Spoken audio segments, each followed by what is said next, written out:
இந்த உலகத்திலே பிறந்த எல்லா மனிதர்களும் தன்னுடைய ஒரு நோக்கத்திற்காக வேண்டி கிடைக்கக்கூடிய ஒவ்வொரு வாய்ப்பையும் பயன்படுத்தி கொண்டிருக்கின்றோம். எந்த துறையில் இருந்தாலும் அந்தந்த துறையிலே எங்களுடைய ஒரு டார்கெட், ஒரு இலக்கு இருக்கும். அந்த இலக்கை அடைந்து கொள்வதற்காக வேண்டி எங்களுக்கு என்னென்ன வாய்ப்புகள் கிடைக்கின்றதோ அந்த எல்லா வாய்ப்பையும் எங்களுடைய அந்த இலக்குக்காக வேண்டி, அந்த டார்கெட்டுக்கு போவதற்காக வேண்டி எங்களுக்கு சாதகமாக பயன்படுத்தி கொண்டு வாழக்கூடியதை நாம் ஒவ்வொருவரும் பார்க்கின்றோம். அப்படி வாழக்கூடிய எங்களுக்கு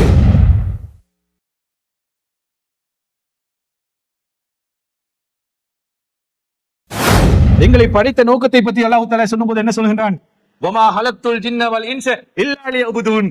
மனிதர்களையும் ஜின்களையும் படைத்த நோக்கம் என்னது? இறைவனை வணங்க வேண்டும் என்று. அப்ப எங்களுடைய ஆயுள் காலத்தில் இறைவனை வணங்குவதற்கு எவ்வளவோ வாய்ப்பை தந்திருக்கின்றான்.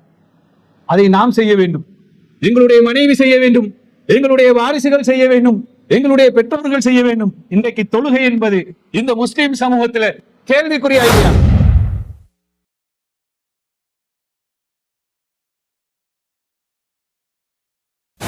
நபிகள் நாயகம் ஸல்லல்லாஹு அலைஹி வஸல்லம் அவர்கள் சொல்கிறார்கள், இந்த உலகத்தில் 60 வருடம் வாழ்ந்த ஒரு மனிதன் இறைவனிடத்தில் கொண்டு வரப்படுவானா. 60 வருடம். அபூ ஹுரைரா ரலியல்லாஹு அன்ஹு அவர்கள் அறிவிக்கக்கூடிய செய்தி, அதுவும் புகாரில வரக்கூடிய செய்தி. 60 வருடம் வாழக்கூடிய ஒரு மனிதன் இறைவனிடத்தில் கொண்டு வரப்படுவான்.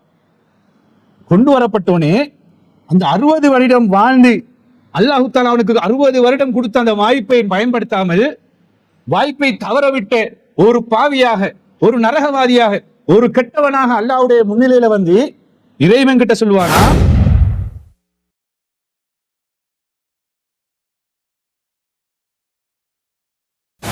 உன்னுடைய கை மறுமையில் அன்று அந்த நாள் உன்னுடைய கண்ணுக்கு முன்னுக்கு இருக்குது. அந்த நேரத்தில் கூட உன்னுடைய கையில சின்ன ஏதாவது ஒரு கன்று, ஒரு மரத்தினுடைய விதையை ஒரு கண்டோனுடைய கையில இருக்குன்னு வச்சுக்கோ. இப்ப நீ உதாசீனமா நினைச்சு கொள்ளாத, மறுமையுடைய நாள் தான் வரப்போகுது, உலகமே அழிந்து போக போகுது. இந்த சின்ன ஒரு கன்றை, இந்த விதையை நாம் பூமியில நாட்டி இதன் மூலமாக எனக்கு நன்மையா வரப்போகுது. இந்த அதை தூக்கி வீசிட்டு பொடுப்போக்காக நினைக்காமல் மறுமை உன்னுடைய கண்ணுக்கு முன்னுக்கு வந்தாலும்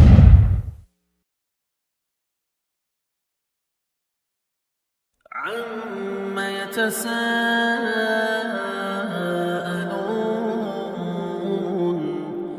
عن النبأ العظيم الذي هم فيه مختلفون كلا سيعلمون ثم كلا سيعلمون. إن الحمد لله نحمده ونستعينه ونستغفره ونعوذ بالله من شرور أنفسنا ومن سيئات أعمالنا من يهده الله فلا مضل له ومن يضلل فلا هادي له وأشهد أن لا إله إلا الله وحده لا شريك له وأشهد أن محمدا ورسوله فإن أصدق الحديث كتاب الله وخير الهدي هدي محمد صلى الله عليه وسلم وشر الأمور محدثاتها وكل محدثة بدعة وكل بدعة ضلالة وكل ضلالة في النار. வார்த்தைகளில் சிறந்தது அல்லாஹ்வுடைய வார்த்தை என்றும், வழிகாட்டுதல்களில் சிறந்தது நபிகள் நாயகம் ஸல்லல்லாஹு அலைஹி வஸல்லம் அவர்களுடைய வழிகாட்டுதல் என்றும், காரியங்களிலே மிகவும் கெட்டது மார்க்கத்தின் பெயரால் புதுமைகளை உண்டாக்குவது. அப்படி உருவாக்கப்படும் ஒவ்வொரு புதுமையான காரியங்களும் வழிகேடுகள் அனைத்தும் அவற்றை பின்பற்றுவோரை நரகில் கொண்டு போய் சேர்க்கும் என்று தனது ஒவ்வொரு உரையின் ஆரம்பத்திலும் அல்லாஹ்வுடைய தூதர் நபிகள் நாயகம் ஸல்லல்லாஹு அலைஹி வஸல்லம் அவர்கள் எதை இந்த சமூகத்துக்கு அச்சமூட்டி எச்சரிக்கை செய்தார்களோ அதை இந்த சந்தர்ப்பத்தில் நானும் எச்சரிக்கை செய்தவனாக, நினைவூட்டியவனாக இன்றைய ஜும்மாவின் உரையை ஆரம்பம் செய்கின்றேன். இன்றைய ஜும்மாவின் தலைப்பாக மறுமை வாழ்க்கைக்கான வாய்ப்பு என்ற தலைப்பிலே சில விடயங்களை உங்களோடு பகிர்ந்து கொள்ளலாம் என்று நினைக்கின்றேன். அன்பிற்குரிய சகோதரர்களே, இந்த உலகத்திலே பிறந்த எல்லா மனிதர்களும் தன்னுடைய ஒரு நோக்கத்திற்காக வேண்டி கிடைக்கக்கூடிய ஒவ்வொரு வாய்ப்பையும் பயன்படுத்தி கொண்டிருக்கின்றோம். எந்த துறையில் இருந்தாலும் அந்தந்த துறையிலே எங்களுடைய ஒரு டார்கெட், ஒரு இலக்கு இருக்கும். அந்த இலக்கை அடைந்து கொள்வதற்காக வேண்டி எங்களுக்கு என்னென்ன வாய்ப்புகள் கிடைக்கின்றதோ அந்த எல்லா வாய்ப்பையும் எங்களுடைய அந்த இலக்குக்காக வேண்டி, அந்த டார்கெட்டுக்கு போவதற்காக வேண்டி எங்களுக்கு சாதகமாக பயன்படுத்தி கொண்டு வாழக்கூடியதை நாம் ஒவ்வொருவரும் பார்க்கின்றோம். அப்படி வாழக்கூடிய எங்களுக்கு இந்த உலகத்திலே நாங்கள் வாழக்கூடிய இந்த வாழ்க்கையை மறுமைக்கான ஒரு வாய்ப்பாக அல்லாஹ் தஆலா தந்திருக்கின்றான். மறுமையுடைய வாழ்க்கையில எங்களுடைய டார்கெட், எங்களுடைய இலக்கு சுவனம் என்று சொன்னால், அந்த சுவனத்தை அடைவதற்குரிய இலக்கு தான் இந்த வாய்ப்பு. இந்த வாய்ப்பை நாம் சரியாக பயன்படுத்தினால்தான் மறுமையுடைய அந்த இலக்கை, நாம் சொர்க்கம் என்ற அந்த இலக்கை அடைந்து கொள்ள முடியும்.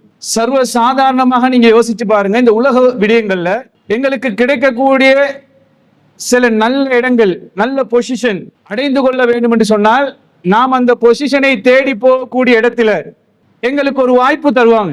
அந்த வாய்ப்பை தந்துவிட்டு, வாய்ப்பை தரக்கூடியவங்க என்ன சொல்லுவாங்க தெரியுமா? உங்களுடைய பெர்ஃபார்மன்ஸ் எப்படி இருக்குதுன்னு பார்த்து உங்களுக்குரிய அந்த வாய்ப்பை நான் தருகிறேன். ஒரு மாதம், ஒரு 2 மாதம் உங்களோட அந்த பெர்ஃபார்மன்ஸ் எப்படி இருக்குன்னு பார்க்கிறேன் என்று சொன்னேன்னு வச்சுக்கொள்ளுங்களேன். ஒரு மாதம் ஒரு ஜொப்புக்கு போனா ஒரே அடியா எங்களுக்கு அந்த ஜொப்பை வந்து ஃபிக்ஸட் பெர்மனன்ட் பண்ணிடுவாங்களா? இல்ல, போனோன்னு ஒரு சின்ன ஒரு பேசிக் சேலரியை தந்து சொல்லக்கூடியது என்னது? உங்களுக்கு ட்ரைனிங் இருக்குதா இல்லையா, உங்களுக்கு ப்ராக்டிஸ் இருக்குதா இல்லையா, உங்களோட பெர்ஃபார்மன்ஸ் நாங்க பார்க்கணும்.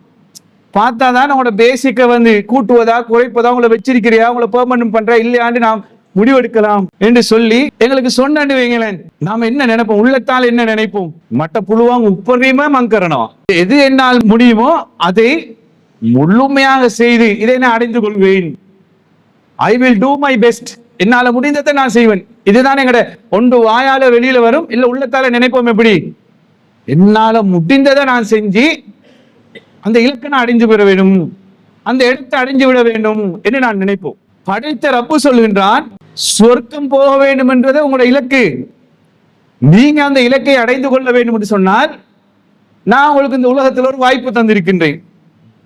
அந்த வாய்ப்பை நீங்க பயன்படுத்தி கொண்டீங்க என்று சொன்னா, மறுமையில இந்த உலகத்தில் எப்படி எங்களை டார்கெட் அடைஞ்சு கொள்ள நாம் அந்த வாய்ப்பை பயன்படுத்துறோமோ, அது மாதிரி மறுமையுடைய உங்களுடைய அந்த இலக்கு சொர்க்கம் என்று சொன்னால், இப்ப நான் தந்திருக்கிற வாய்ப்பை பயன்படுத்திக் கொள்ளுங்க. தெளிவாக அல்லாஹ் தஆலா சொல்கின்றான், அல்லதி ஹலக்கல் மௌத்த வல் ஹயாத்த லியபுலுவக்கும் அய்யுக்கும் அஹ்ஸனு அமலா. உங்களுக்கு வாழ்க்கையும் தந்திருக்கின்றேன், மரணத்தையும் தந்திருக்கின்றேன். எதற்காக வேண்டி? உங்கள அழகிய செயலுக்குரியவர் யார் என்பதை சோதிப்பதற்காக வேண்டி, செக் பண்ணுவதற்காக வேண்டி இந்த வாய்ப்பை தந்திருக்கிறான், இந்த வாழ்க்கையை தந்திருக்கின்றான். எங்களுக்கு மட்டுமா? எங்களுக்கு மட்டுமில்லை. அல்லாஹு தஆலா தொடர்ச்சியாக இன்னொரு இடத்தில் அல்லாஹு தஆலா சொல்கின்றான், யா அய்யுஹல்லதீன ஆமனு, ஈமான் கொண்டவர்களே, இறைவன் நான் என்று நம்பிய மக்கள் நீங்கள் இருக்கிறீர்களே, நீங்க மட்டும் அப்படி இருந்துடாதீங்க. கு அன்ஃபுஸக்கும் வ அஹ்லிக்கும் நாரா, உங்களோடு சேர்த்து உங்களுடைய குடும்பத்தையும் நரகத்துக்கு போகாமல் சுவர்க்கத்துக்கு போவதற்கு வாய்ப்பை பயன்படுத்திக் கொள்ளுங்க. இதை நாம் கட்டளையாகவும் எடுக்கலாம், எச்சரிக்கையாகவும் எடுக்கலாம், அல்லாஹு தஆலா தந்த வாய்ப்பாகவும் எடுத்துக்கொள்ளலாம். அப்ப இவ்வளவு எச்சரிக்கை திருமறை குர்ஆனில் அல்லாஹு தஆலா எங்களுக்கு சொல்லக்கூடியதை பார்க்கிறோம். அப்ப நாம் மட்டும் இந்த வாய்ப்பை பயன்படுத்தி போதாது. நாம் தனியாக இருக்கும் போது எங்களுடைய பெற்றோர்கள், எங்களுடைய அந்த குடும்பம், பெற்றோர்களுக்கு அடுத்ததாக சகோதரர்கள், எங்களுடைய குடும்பம், இந்த உலகத்தில் எப்படி வாழ்கிறோமோ, இந்த உலகத்தில் என்னுடைய தாயும் தந்தையும் ஒரு பாதாள ஒரு குழியில அல்லது ஒரு கெட்ட ஒரு வழியில அல்லது ஒரு தீமை எங்களுடைய பெற்றோர்களுக்கு நடக்குது என்று சொன்னால், அது ஒரு பிள்ளைகளாக நாம் பொறுத்துக் கொள்வோமா? தாங்கிக் கொள்வோமா? விரும்புவோமா? விரும்ப மாட்டோம். என்னுடைய சகோதரர்களுக்கு ஏதாவது ஒரு தீமை நடக்க போகுது என்றால் நான் விரும்புவேனா? விரும்ப மாட்டேன். என்னுடைய மனைவி, என்னுடைய பிள்ளைகளுக்கு ஏதாவது ஒரு தீமை, ஒரு கெட்டது நடக்க போகுது என்று சொன்னால் நான் விரும்புவேனா? விரும்ப மாட்டேன். அதுபோன்று மறுமையில உங்களுடைய அந்த குடும்பம், உங்களுடைய பெற்றோர்கள், உங்களுடைய சகோதரர்கள், உங்களுக்கு வரக்கூடிய மனைவி, அந்த மனைவியின் மூலம் வரக்கூடிய சந்ததிகள், பிள்ளைகள் யாருமே அந்த நரகத்துக்கு போகாமல் சொர்க்கத்துக்கு போக வேண்டும் என்று சொன்னால், அந்த சுவனத்தை அடைய வேண்டும் என்று சொன்னால், இந்த வாய்ப்பை அவர்கள் மூலமாகவும் பயன்படுத்திக் கொள்ளுங்கள். அல்லாஹ்வுடைய தூதருடைய வாழ்க்கையை பாருங்க. அல்லாஹ்வுடைய தூதருடைய வாழ்க்கை அந்த சமூகத்தை எப்படி சுவர்க்கத்துக்கு கொண்டு போக வேண்டும், அந்த சமூகம் எப்படி சுவர்க்கத்தை அடைய வேண்டும் என்று இந்த ஏகத்துவ கொள்கையை பிரச்சாரம் செய்தார்களோ, அதோடு இந்த குர்ஆன் வசனங்களை அஞ்சி தன்னுடைய குடும்பத்தை வழி நடத்தினார்களா இல்லையா? எந்த அளவுக்கு வழி நடத்தினார்கள் என்று சொன்னால், அல்லாஹ்வுடைய தூதர் அவருடைய வாழ்க்கையில நடந்த ஒரு சம்பவத்தை எடுத்து பாருங்க. இன்றைக்கு நாங்க எல்லாம் எங்களுடைய பிள்ளைகள், சின்ன பிள்ளைகள் ஏதாவது தவறு செய்யும் போது, தப்புகள் செய்யும் போது, மார்க்கத்துக்கு முரணான காரியங்கள் ஏதாவது செய்யும் போது, நாம் என்ன செய்வோம்னு சொன்னா, அது அந்த குழந்தைகளுக்கு சொல்லி திருத்தி இந்த தப்பிலிருந்து அவர்களை மீட்டெடுப்பதற்கு முயற்சி செய்ய மாட்டோம். அல்லாஹ்வுடைய தூதருடைய வாழ்க்கையை பாருங்க. தன்னுடைய பேரப்பிள்ளை அல்லாஹ்வுடைய தூதருடைய அந்த மஸ்ஜிதுக்கு சக்காத்துடைய பொருளில் இருந்து ஒரு பேரிச்ச பழத்தை வாயில போட்டு சாப்பிட்டதற்காக வேண்டி அல்லாஹ்வுடைய தூதர் பார்த்தாங்களா? சின்ன புள்ளதானே, இதுக்கு பாவம் எது எது நன்மை இந்த பிள்ளைக்கு தெரியுமா? சரி திண்டா திண்டிட்டு போட்டுமே அப்படி விட்டாங்களா? பேரப்பிள்ளையுடைய அந்த சின்ன குழந்தையுடைய வாயில விரல போட்டு அந்த பேரிச்ச பழத்தை வெளியில எடுக்கிறாங்க. காரணத்தை அந்த புள்ள அறிஞ்சு கொள்ள வேண்டுமா இல்லையா? வெளியில எடுத்து விட்டோனே அந்த பிள்ளைக்கு காரணம் தெரியான்னு வச்சுக்கொள்ளுங்களேன். அந்த பிள்ளைக்கு ஏன் எங்கட அப்பா இப்படி செஞ்சாரு தெரியாம போயிரும். அல்லாஹ்வுடைய தூதர் காரணத்தை சொல்றாரு, என்னது? இது சக்காத்துடைய பொருள், இது என்னுடைய வாரிசுகளுக்கு என்னுடைய குடும்பத்துக்கு தடை செய்யப்பட்டது என்ற காரணத்தை சொல்றாங்க. அப்ப அந்த பிள்ளைக்கு எது ஹராம், எது ஹலால், எது நன்மை, எது தீமை என்றது அது பிள்ளைக்கு தெரியும். சரி, அதைத்தான் விடுங்களேன். எங்கடவங்க இன்னைக்கு மார்க்கத்துக்கு முரணான மாற்று மத கலாச்சாரங்களை பிள்ளைகள் செஞ்சுட்டு போகும்போது, பிள்ளைகள் கெட்ட வார்த்தைகள் பேசும்போது, பிள்ளைகள் வேற வேற அனாச்சாரங்கள்ல மூழ்கி இருக்கும் போது, சின்ன பிள்ளைத்தானே சொல்றாங்களா இல்லையா? சின்ன பிள்ளைத்தானே செஞ்சுட்டு போட்டுமே இப்படி உருவதனால என்ன நடக்குதுன்னு சொன்னா, அந்த சின்ன பிள்ளையுடைய உள்ளத்துல அது அப்படியே விதையாக போய் அது கண்டாக மரமாக வளர்ந்ததுக்கு போறோம். அந்த பிள்ளை என்ன செய்யும்? இது சரிதானே என்று அதர சந்ததிகளையும் அதே வழியில கொண்டு போகும். அல்லாஹ்வுடைய தூதர் தன்னுடைய குடும்பத்துக்கு வார ஒவ்வொரு சந்தர்ப்பத்தையும் மறுமைக்காக வேண்டிதான் பயன்படுத்துவாங்க. ஃபாத்திமா ரலியல்லாஹு அன்ஹா அவர்களுடைய அந்த சம்பவத்தை எடுத்து பாருங்க. ஃபாத்திமா ரலியல்லாஹு அன்ஹா அவர்கள் அலி ரலி அவர்களை திருமணம் முடிக்கிறாங்க. முடிச்சு இருக்கும் போது ஒரு சந்தர்ப்பத்துல ஃபாத்திமா ரலியல்லாஹு அன்ஹா அவர்கள் வீட்டுக்கு வராங்க. அல்லாஹ்வுடைய தூதர் வீட்டுல இல்ல, ஆயிஷா ரலியல்லாஹு அன்ஹா அவர்கள் இருக்கிறாங்க. சொல்லிட்டு போறாங்க, பாப்பா வந்தா, அல்லாஹ்வுடைய தூதர் வந்தா, நான் போனதாக சொல்லுங்க. அல்லாஹ்வுடைய தூதர் வந்தோண்டி ஆயிஷா ரலியல்லாஹு அன்ஹா அவர்கள் விஷயத்தை சொல்றாங்க, உங்களோட மகள் போனாங்க. உடனே அல்லாஹ்வுடைய தூதர் போறாங்க. நீண்ட ஒரு ஹதீஸ். அல்லாஹ்வுடைய தூதர் அந்த சந்தர்ப்பம் கிடைக்கும் போது மறுமைக்கு பயன்படுத்திக் கொள்வாங்க. எப்படின்னு பாருங்க. ஃபாத்திமா ரலியல்லாஹு அன்ஹா என்ன கேட்கிறாங்க? தந்தை, வீட்டு வேலையெல்லாம் செஞ்சு எந்த கைகள் எல்லாம் கரை வந்துட்டுது, உங்ககிட்ட அடிமைகள் இருக்கிறாங்க தானே, எனக்கு ஒரு அடிமையை தந்தா உதவியா இருக்கும்னு. அல்லாஹ்வுடைய தூதர் நினைத்திருந்தாலும் ஒரு அடிமையை கொடுத்திருக்கலாம், உதவிக்காக வேண்டி வேலைக்காக வேண்டி ஒரு அடிமையை கொடுத்திருக்கலாம். அல்லாஹ்வுடைய தூதர் என்ன செஞ்சாங்க? அதை விட இந்த பிள்ளைக்கு மறுமையில சிறந்தது ஒன்று சொல்லி கொடுக்கணும், இந்த வாய்ப்பை மறுமைக்காக வேண்டி பயன்படுத்தி கொள்ளணும் என்ன அல்லாஹ்வுடைய தூதர், ஃபாத்திமாவே அதை விட சிறந்ததை நான் உங்களுக்கு ஒன்று சொல்லித்தானேன். நைட்டுக்கு நீங்க தூங்கும் போது சுப்ஹானல்லாஹ் சொல்லுங்க, அல்ஹம்துலில்லாஹ் சொல்லுங்க, அல்லாஹ் அக்பர் சொல்லுங்க. இது அதை விட சிறந்தது. ஏன் சிறந்தது? இதை சொன்னா நன்மை கிடைக்கும், மறுமைக்கு நன்மையாக வரும். இன்னைக்கு பாருங்க, எங்கட வாயில இருந்து ஒரு சுப்ஹானல்லாஹ் சொல்றதுக்கு நேரம் இல்லை, ஒரு அல்ஹம்துலில்லாஹ் சொல்ல ஒரு நேரம் இல்லை, ஒரு அல்லாஹ் அக்பர் சொல்ல நேரம் இல்லை. இப்படி எத்தனையோ திக்ருகள் இருக்கின்றது. சுப்ஹானல்லாஹி வ பிஹம்திஹி என்று சொல்லக்கூடிய ஒரு 2-3 செகண்ட்ல சொல்லக்கூடிய அந்த வார்த்தைக்கு இறைவனிடத்தில் இருக்கக்கூடிய பாரம், இறைவனிடத்தில் இருக்கக்கூடிய அந்த வார்த்தைக்குரிய கணம் என்ன தெரியுமா? எங்களுடைய பாவங்கள் கடல் நுரையளவுக்கு இருந்தாலும் அல்லாஹ் தஆலா மன்னிப்பான்னு அல்லாஹ்வுடைய தூதர் சொல்றாங்க. சுப்ஹானல்லாஹி வ பிஹம்திஹி 2 செகண்ட் போவாது. சொல்றோமா? சொல்ல மாட்டோம். இந்த வாய்ப்பை நாங்க மிஸ் பண்றோமே, தவற விட்ட அந்த நேரங்கள் எப்ப எங்களுக்கு முக்கியத்துவம் படும் தெரியுமா? எங்களுடைய ரூஹ் தொண்டை குழியில நிக்குமே, நிற்கும் போது அல்லாஹ் தஆலா எல்லாத்தையும் காட்டுவான், A to Z அப்படியே போகும். அப்ப நாங்க நினைப்போம் என்ன தெரியுமா? ஒரு சுப்ஹானல்லாஹ் சொல்லிருக்கலாமே, ஒரு அல்ஹம்துலில்லாஹ் சொல்லிருக்கலாமே, ஒரு அல்லாஹ் அக்பர் சொல்லிருக்கலாமே. அந்த நேரத்தில் நினைப்போம், அல்லாஹ் தஆலா ஏற்றுக்கொள்வானா? ஏற்றுக்கொள்ள மாட்டான். ஏன்? அல்லாஹ் தஆலா எவ்வளவோ வாய்ப்பு தந்திருக்கிறான். அந்த வாய்ப்பு எல்லாத்தையும் நாம் வீணாக்கி விட்டு கடைசி நேரத்தில் இறைவன் கிட்ட வாய்ப்பு கேட்ட மட்டும் வைங்க. அல்லாஹ் தஆலா எங்களுக்கு படிப்பினையாக ஒரு சம்பவத்தை திருமறை குர்ஆன்ல சொல்லி காட்டுறான். யாரு? ஃபிரௌனுடைய வரலாறை சொல்லி காட்டுகின்றான் அல்லாஹ் தஆலா. ஃபிரௌனுக்கு அல்லாஹ் தஆலா எவ்வளவு வாய்ப்பு கொடுத்தான். திருந்துடா, மூசா நபியை வீட்டுக்கே அனுப்பினான். வீட்டுக்கு அனுப்பி மூசா நபி மூலம் ஃபிரௌனுக்கும் அந்த ஃபிரௌனுடைய கூட்டத்தாருக்கும் அல்லாஹ் தஆலா தவா பண்ணினான். ஃபிரௌன் ஏற்றுக்கொள்ள இல்லை. உன்னுடைய பலத்தை விட இறைவனுடைய பலம் என்று அல்லாஹ் தஆலா நிரூபித்தான். அப்பவும் அவன் ஏற்றுக்கொள்ளல. அவனுடைய மனைவி இறைவனை ஏற்றுக்கொண்டான், அந்த நேரமும் இவனை ஏற்றுக்கொள்ளவில்லை. கடலை இரண்டாக பிளந்து அல்லாஹ் தஆலா அல்லாஹ்வுடைய அற்புதத்தை காட்டினான். அப்பவும் அவன் ஏற்றுக்கொள்ள இல்லை. எப்ப ஏற்றுக்கொண்டான் தெரியுமா? பிளந்த கடல்ல மூழ்கடிக்கப்பட்டானே, மூழ்கடிச்சு உயிர் தொண்ட குழிக்கு அடைஞ்ச உடனே மூசா ஹாரூனுடைய இறைவனை நான் ஏற்றுக்கொள்கிறேன் என்று சொன்னான். வாய்ப்பு மிஸ் ஆயிட்டது. உயிர் தொண்ட குழிக்கு அடைஞ்சவனே இறைவனிடத்தில் கேட்கக்கூடிய அந்த பாவ மன்னிப்பு இறைவனிடத்துல கட்டு அழகும் அல்லாஹ் இடத்துல இறைவனிடத்துல அதுக்கு எந்த ஒரு பெருமதியும் கிடையாது. அந்த ஃபிரௌன் என்ன சொன்னான் தெரியுமா? அவனுடைய சபையில ஹாமான் என்று சொல்லி ஒருத்தன் ஃபிரௌனுடைய சபையில இருந்தான். அந்த ஹாமான் அழைச்சி ஃபிரௌன் என்ன சொன்னான்? ஹாமானே, நீ ஒரு உயர்ந்த கோபுரத்தை கட்டி. என்னத்துக்கு கோபுரத்தை கட்டணும் தெரியுமா? அந்த கோபுரத்தினுடைய உச்சியில நான் ஏறி இந்த மூசா சொல்லக்கூடிய இறைவனை நான் பார்க்கணும். எப்படியாப்பட்ட வார்த்தைன்னு பாருங்க. கட்டளையிடுறான். இறைவனை ஏற்றுக்கொள்ள வாய்ப்பை எல்லாம் பயன்படுத்தாம விட்டுட்டு அவன் ஹாமானுக்கு கட்டளையிடுறான். ஹாமானை உயர்ந்த ஒரு கோபுரத்தை கட்டி அதுக்கு மேலே ஏறி நான் அந்த மூசா சொல்லக்கூடிய இறைவனை பார்க்க வேண்டும். அப்படியாப்பட்ட ஒரு கொடூரவன்.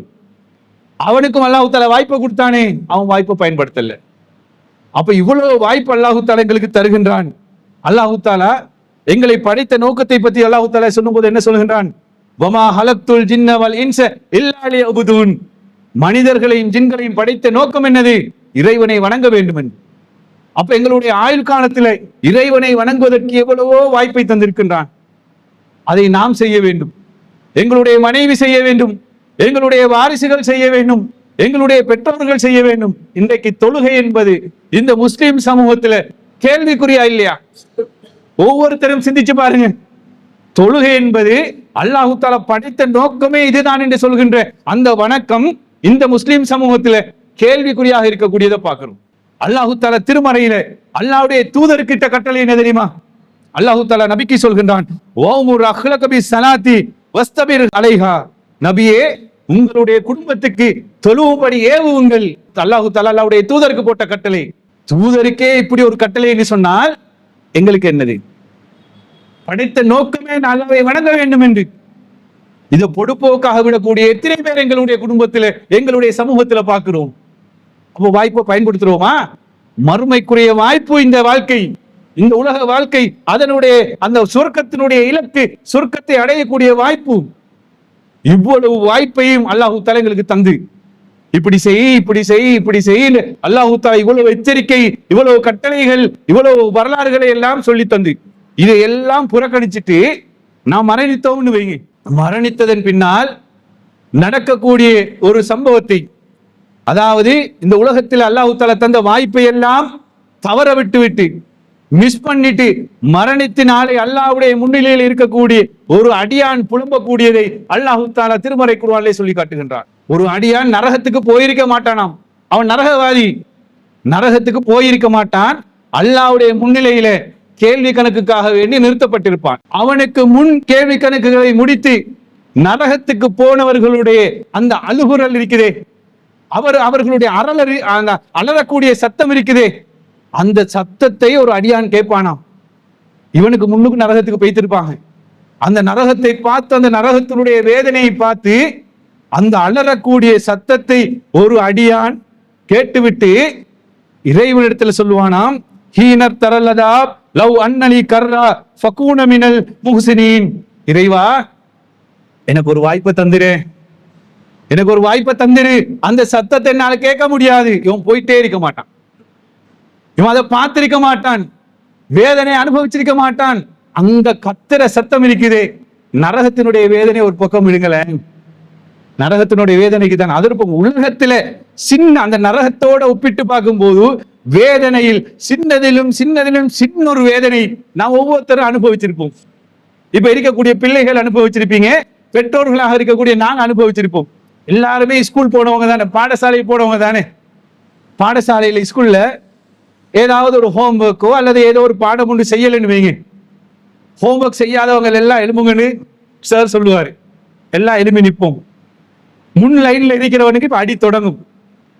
அவன் கையை நீட்டி அடி வாங்கிட்டு அவன் கையை பிடிச்சிட்டு இப்படி தேய்க்க பார்த்து, அவன் துடிக்கிறத பார்த்து பின்னுக்கு லைன்ல இருக்கிறவன் என்ன தெரியுமா செய்வான்? அவன் அடியே வாசிக்க மாட்டான். அவன் சும்மா கையை தேய்ச்சிட்டு இருப்பான், இப்படி தேய்ப்பான், இந்த கையில தான் அடி விழ போதோ, இந்த இப்படி தேய்ச்சிட்டு இருப்பான். அனுபவிச்சிருக்கிறோமா இல்லையா? அனுபவிப்போம். பிளாக் போர்ட்ல முன்னுக்கு திரும்ப வச்சு பின் பக்கத்துல சேர் வெளிப்பாரு, அவன் இப்படி பிடிச்சிட்டு தேய்ப்பான், பின்னுக்கு இருக்கிறவன் சும்மா பிடிச்சிட்டு இருப்பான். இயற்கையாக நடக்கக்கூடியது.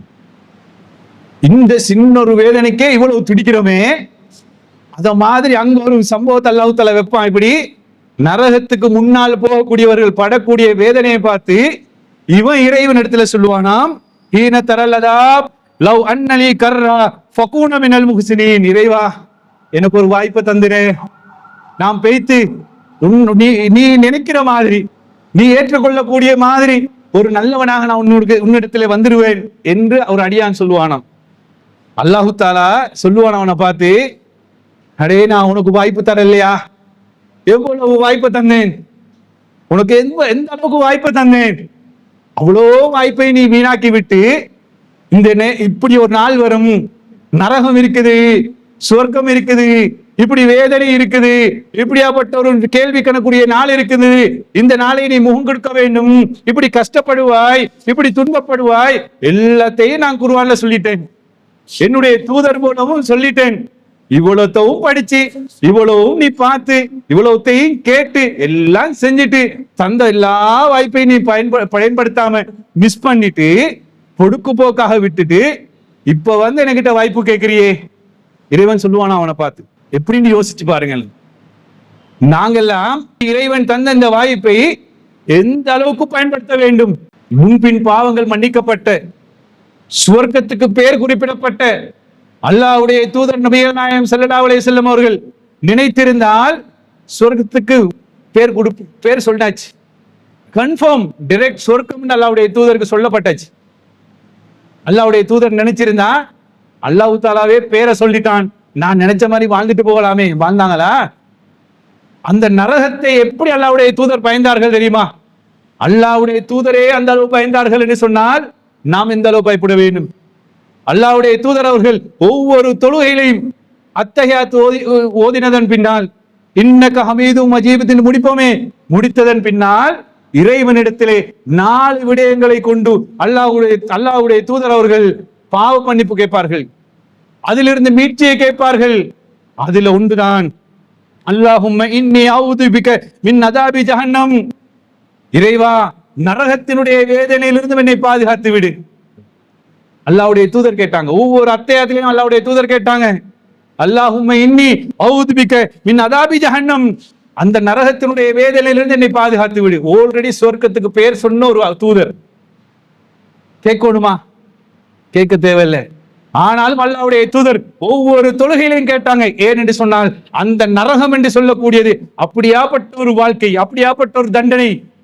அந்த தண்டனையிலிருந்து நாம் தப்பித்துக் கொள்வதற்காக வேண்டி அதைவிட சிறந்த, எந்த கண்களும் கண்டிடாத, எந்த உள்ளமும் சிந்திச்சிடாத ஒரு சொர்க்கத்தை நாம் அடைவதற்கு அல்லாஹ் தஆலா ஒரு வாய்ப்பை தந்திருக்கின்றான். நான் ஆரம்பத்தில் சொன்ன மாதிரி உலகத்தில் ஒரு விடயத்தை நாம் அடைந்து கொள்வதற்காக வேண்டி ஐ டூ மை பெஸ்ட் என்று சொல்லுவோமே, என்னால் முடிந்த சிறந்ததை நான் செய்வேன், மற்ற புழுவாங்க உப்பரமேதே வாங்கறனா, என்னால் முடிந்த எல்லாத்தையும் நான் செய்வேன் என்று நினைக்கக்கூடிய நாங்கள், அல்லாஹ் தஆலா சொல்கின்றான், நான் ஒரு வாய்ப்பு தந்திருக்கின்றேன், இந்த வாய்ப்பை நீ பயன்படுத்திட்டு வந்தாய்னா உன்னுடைய இலக்கு சொர்க்கத்தை நான் தருவேன் என்று. அந்த அளவுக்கு அல்லாஹ் தஆலா தந்த அந்த வாய்ப்பை நாம் பயன்படுத்துறோமா? யோசிச்சு பாருங்களேன். அல்லாஹ்வை புகழ்ந்தால் சாதாரணமாக எந்த ஒரு செயலும் இல்லாமல் லேசா செய்யக்கூடிய நன்மைகள் இருக்கின்றது. செய்யறோமா? செய்யறோம் இல்லை. பிரார்த்தனைகள் செய்யறோமா? செய்யறோம் இல்லை. அல்லாஹ்வுடைய தூதர் நபிகள் நாயகம் ஸல்லல்லாஹு அலைஹி வஸல்லம் அவர்கள் சொல்லக்கூடிய ஒரு செய்தி, நபிகள் நாயகம் ஸல்லல்லாஹு அலைஹி வஸல்லம் அவர்கள் சொல்கிறார்கள், இந்த உலகத்தில் 60 வருடம் வாழ்ந்த ஒரு மனிதன் இறைவனிடத்துல கொண்டு வரப்படுவானாம்.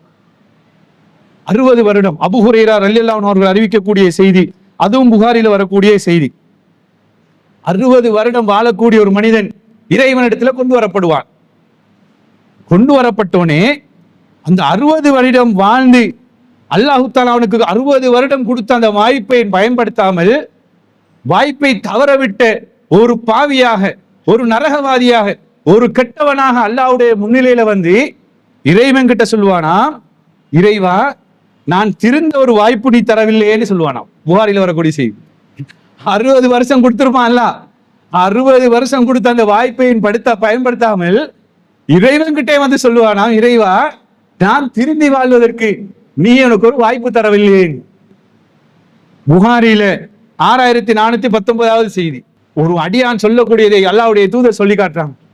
அந்த அடியானை பார்த்து இறைவன் கடுமையாக கோபப்படுவானாம். கோபப்பட்டு இறைவன் கேட்பான், அடே 60 வருடம் உனக்கு ஆயுள தந்த நீ உனக்கு வாய்ப்பு தரவில்லை என்று சொல்றீரா? அற்ப ஆயுள் ஒண்ணு எடுத்துட்டேனா? அற்ப ஆயுள் அல்லாஹ்வுத்தாலா எடுக்கலையே. பிறந்த குழந்தைகள் அல்லாஹ்வுத்தாலா எடுப்பான். வயது கிடையாது, நாள் கணக்குல, மாத கணக்குல, வருட கணக்குல இப்படி எல்லாம் குழந்தைகள் மரணிப்பாங்க, இளைஞர்கள் மரணிப்பாங்க, தொழுக கடமை ஆயினதுக்கு பின்னால மரணிப்பாங்க. இப்படி எல்லாம் அல்லாஹ்வுத்தாலா எடுக்கல. 60 வருடம் ஆயுள கொடுத்து 60 வருடம் வாழ்ந்து அந்த 60 வருடம் வாய்ப்பை தவற விட்ட ஒரு அடியான் இறைவனிடத்துல வந்து சொல்லுவானா, இறைவனே நீ எனக்கு ஒரு வாய்ப்பு தரவில்லை திருந்துவதற்கு. அல்லாஹ்வுத்தாலா சொல்லுவானாம், 60 வருடம் வாய்ப்பு தந்தேனேடா, எனக்கு இன வச்சு கொண்டு இருந்தாய், இதுல இருந்து நீ இப்ப திருந்துவாய் அப்ப திருந்துவாய்னு பார்த்தேன், நீ திருந்தல்ல. மதுபானம் அருந்தி கொண்டு இருந்தாய், இப்ப திருந்துவாய் அப்ப திருந்துவாய்னு பார்த்தேன், நீ திருந்தல்ல. புகைத்தல் பாவித்து கொண்டு இருந்தாய், நீ திருந்தல்ல. எவ்வளவோ அநியாயம் செஞ்சு கொண்டு இருந்தாய், நீ திருந்தல்ல. இவ்வளோ வாய்ப்பு தந்து இப்ப வந்து சொல்றியே நான் வாய்ப்பு தரவில்லை. இந்த கட்டுமையாக இறைவன் கோவப்படுவான் என்று அல்லாஹ்வுடைய தூதர் நபிகள் நாயகம் ஸல்லல்லாஹு அலைஹி வஸல்லம் அவர்கள் சொல்லக்கூடிய செய்தியை பார்க்கணும். அப்ப அன்புக்குரிய சகோதரர்களே, நாம் இந்த வாழக்கூடிய இந்த வாய்ப்பு, இந்த இடத்துல ஒவ்வொருவரும் ஒவ்வொரு வயதெல்லையில இருக்கிறோம். ஒவ்வொருவரும் சிந்திச்சு பாருங்க, இறைவன் எனக்கு இப்படி ஒரு ஆயுளை தந்திருக்கிறானே, இறைவன் எனக்கு இப்படி ஒரு ஆரோக்கியத்தை தந்திருக்கிறானே, இந்த ஆரோக்கியத்தை நான் பயன்படுத்தினேனா? இந்த வாழ்க்கையை நான் பயன்படுத்தினேனா? அந்த மறுமையுடைய சொர்க்கத்துக்காக வேண்டி என்னால் முடிந்த சிறந்ததை, என்னால் முடிந்த எல்லாவற்றையும் நாம் செய்தேனா? ஒவ்வொருத்தரும் சிந்திச்சு பாருங்க. அப்போது எங்களுடைய உள்ளம் எங்களுக்கு பதில் சொல்லும், அந்த இறைவன் தந்த அந்த வாய்ப்பை நான் சரியாக பயன்படுத்தினேனா இல்லையா? அல்லாஹ்வுடைய தூதர் சொல்லக்கூடிய ஒரு செய்தி வருகின்றது. ஒரு மனிதன் வாய்ப்பை எப்படி பயன்படுத்த வேண்டும் என்பதற்கு இதைவிட சிறந்த ஒரு உதாரணம், இதைவிட சிறந்த ஒரு வரலாறு சம்பவம் எங்களுக்கு தேவையே இல்லை. அல்லாஹ்வுடைய தூதர் நபிகள் நாயகம் ஸல்லல்லாஹு அலைஹி வஸல்லம் அவர்கள் சொல்கிறார்கள், முஸ்னத் அஹ்மதுல வரக்கூடிய செய்தி. அல்லாஹ்வுடைய தூதர் சொல்றாங்க, உன்னுடைய கண்ணுக்கு எதிரே மறுமையுடைய நாள் தோன்றுகின்ற வச்சுக்கொள்ளுங்க. அதாவது மறுமை உலகம் அழியக்கூடிய அந்த கியாமத்தினுடைய நாள், மறுமையுடைய நாள் எங்களுடைய கண்ணுக்கு முன்னுக்கு வந்துச்சு. கண்ணுக்கு முன்னுக்கு இப்ப விளங்குது, நெருப்பாக வருகின்றது, காத்தாக வருகின்றது, ஏதோ ஒன்று இல்லை, உலகம் அழிய போகுது. இப்ப எங்களுக்கு தோணுது, இதோட இந்த உலகம் அழிய போகுது, மறுமை நாள் வந்துட்டு என்று கண்ணுக்கு முன்னுக்கும் மறுமை நாள் வந்தாலும் அந்த நேரத்தில் அல்லாஹ்வுடைய தூதர் சொல்றாங்க, இன் காமத் அலா அஹதிக்குமுல் கியாமா ஃபஸ்லா ஃபல் யத்ரிஸ்ஹா, உன்னுடைய கை மறுமை என்ற அந்த நாள் உன்னுடைய கண்ணுக்கு முன்னுக்கு இருக்குது. அந்த நேரத்தில் கூட உன்னுடைய கையில சின்ன ஏதாவது ஒரு கன்று, ஒரு மரத்தினுடைய விதையோ ஒரு கண்டோனுடைய கையில இருக்குன்னு வச்சுக்கோ. இப்ப நீ உதாசீனமா நினைச்சு கொள்ளாத, மறுமையுடைய நாள் தான் வரப்போகுது, உலகமே அழிந்து போக போகுது. இந்த சின்ன ஒரு கன்றை, இந்த விதையை நாம் பூமியில நாட்டி இதன் மூலமாக எனக்கு நன்மையா வரப்போகுது என்று அதை தூக்கி வீசிட்டு பொடுப்போக்காக நினைக்காமல், மறுமை உன்னுடைய கண்ணுக்கு முன்னுக்கு வந்தாலும் அதை நீ நட்டு விடு என்று அல்லாஹ்வுடைய தூதர் சொல்றாங்க. முஸ்னத் அஹ்மதுல வரக்கூடிய செய்தி. அல்லாஹ்வுடைய தூதர் சொல்றாங்க, இன் காமத் அலா அஹதிக்குமுல் கியாமா ஃபஸ்லா ஃபல் யத்ரிஸ்ஹா, அந்த மரக்கன்றை நீ அற்பமாக நினைக்காமல் அதை ஒரு இடத்துல நட்டி விடு என்று அல்லாஹ்வுடைய தூதர் சொல்றாங்க. ஏன்? அதன் மூலமாவது தர்மம் செய்த நன்மை உனக்கு வந்துடணும் என்று அல்லாஹ்வுடைய தூதர் சொல்றாங்க. ஒரு மரக்கன்றை நட்டு வைக்க வேண்டும் என்று சொல்லக்கூடிய அல்லாஹ்வுடைய தூதர் அவர்கள் எங்களுக்கு கிடைக்கக்கூடிய ஒரு சின்ன ஒரு வாய்ப்பாக இருந்தாலும் அந்த நேரத்தில் அல்லாஹ்வை புகழக்கூடிய எத்தனை திக்ருகள் இருக்கின்றது, சொல்ல முடியுமா? இயலாதா? எவ்வளவு சொல்லலாம், சொல்கிறோமா? வாய்ப்பை பயன்படுத்துகிறோமா? பயன்படுத்துறோம் இல்லை. அப்ப இவ்வளவு காலம் அல்லாஹ் தஆலா தந்த வாய்ப்பை பயன்படுத்தாமல் பொடுப்போக்காக விட்டுவிட்டு நாம் இறைவனை சந்தித்தால், எப்படி 60 வருடம் வாழ்ந்த ஒரு அடியான் இறைவனிடத்துல வந்து, இறைவா நான் திருந்துவதற்கு நீ ஒரு வாய்ப்பை தரவில்லை என்று சொல்லும் போது இறைவன் எப்படி கோவப்பட்டானோ, அது போன்று நாளை மறுமையில நாமும் இறைவனுடைய கண்ணுக்கு முன்னால் இறைவனுடைய எதிரே நிற்கும் போது நாமும் இறைவனிடத்தில் இப்படி ஒரு பதிலை சொன்னால் இறைவன் நிச்சயமாக எங்கள் மீதும் கோவப்படுவான். எப்படி அந்த நரகவாசியில் அழுகின்ற அந்த குரலை கேட்டு அடுத்தவர் பயப்பட்டு இறைவனிடத்தில் எப்படி வாய்ப்பு கேட்டாரோ அது மாதிரி வாய்ப்பு கேட்காமல் இறைவனிடத்திலே வாய்ப்பு கேட்காமலே சொர்க்கம் போகக்கூடிய ஒரு அடியானாக நாம் இருக்க வேண்டும் என்று சொன்னால் அல்லாஹு தாலா தந்த இந்த உலக வாழ்க்கையை மறுமைக்கூடிய ஒரு வாய்ப்பாக பயன்படுத்தி நாளை மறுமையிலே இறைவனால் ஏற்றுக்கொள்ளப்பட்ட இறைவனால் பொருந்திக் கொள்ளப்பட்ட ஒரு நல்ல அடியானாக சந்திக்கக்கூடிய அந்த வாய்ப்பை அல்லாஹு தாலா எனக்கும் என்னுடைய குடும்பத்தாருக்கும் உங்களுக்கும் உங்களுடைய குடும்பத்தாருக்கும் தந்தல் புரிவானாக. வாஹிரு தஅவானா அல்ஹம்துலில்லாஹி ரப்பில் ஆலமீன்.